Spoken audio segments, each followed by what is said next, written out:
Here are 7 relatively inexpensive everyday products that are actually brilliant for cyclists. And of course, I've linked them all down below.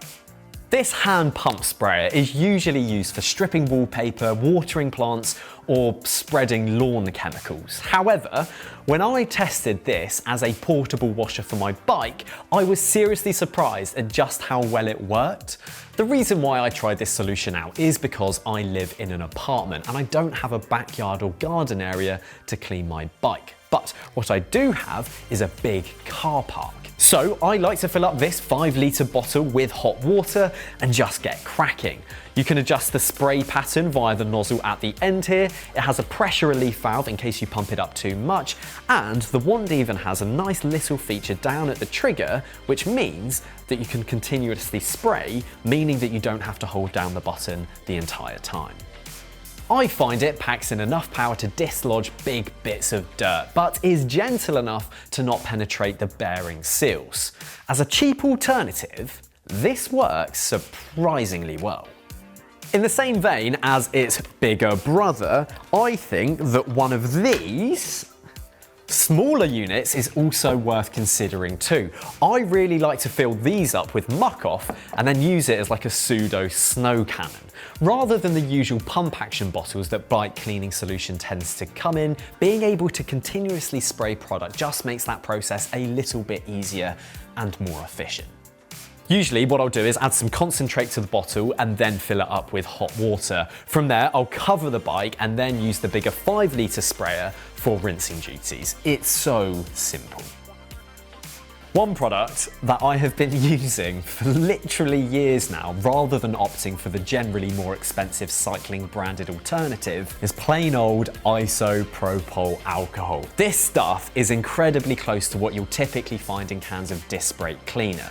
Sure, when it's in the can, it is pressurized, which can make blasting dirt and grime away much easier. But if you want to save costs and be a little bit more friendly to the environment, then just buy a bottle of isopropyl alcohol. You can either use it directly on components with a cloth, or instead, pop it in one of those hand pump sprayers for cleaning things like your chain set or rotors. You'll find that many car mechanics do something similar when they need to degrease components in situ.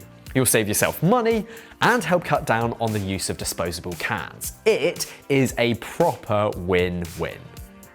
Riding in the rain is not fun, and what's even less fun is heading back out after a wet ride, only for your shoes to still be soaked. And this is why a boot dryer is well worth grabbing if you regularly find yourself in this predicament. Originally designed for hikers, walkers, and just enjoyers of snow sports, a boot dryer like this could be incredibly useful. It couldn't actually be much simpler to use. When you get back from your ride, simply turn it on and then slide your shoes into place. It'll completely dry them out and make your next ride a whole lot more pleasant.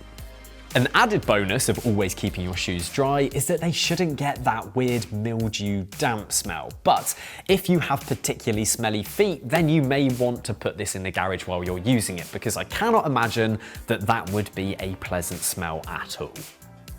I'm assuming I'm not the only one who has more bead-ons than they know what to do with.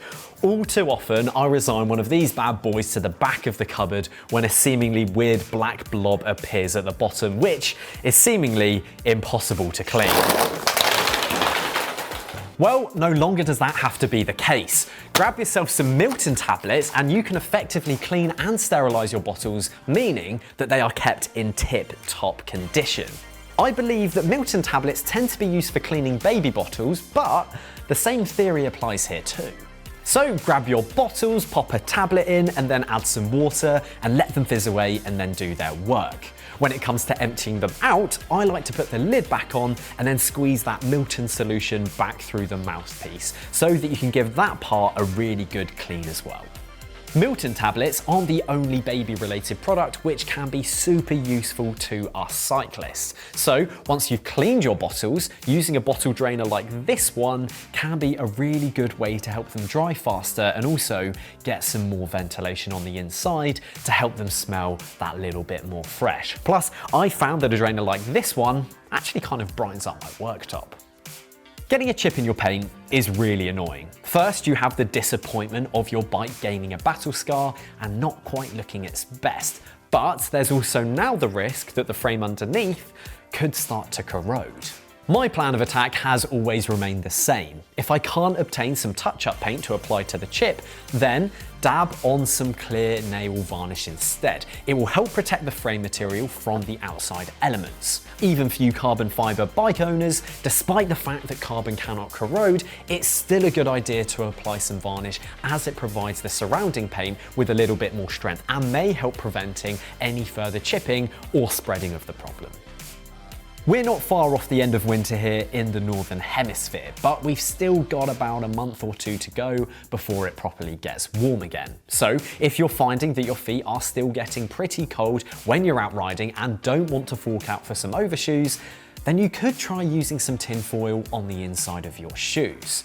Not only will it help block them from any wind coming through, but it will also insulate them, hopefully resulting in you not losing all feeling in your toes. It's a really simple trick to try if you're struggling and could help make these remaining winter rides that bit more enjoyable.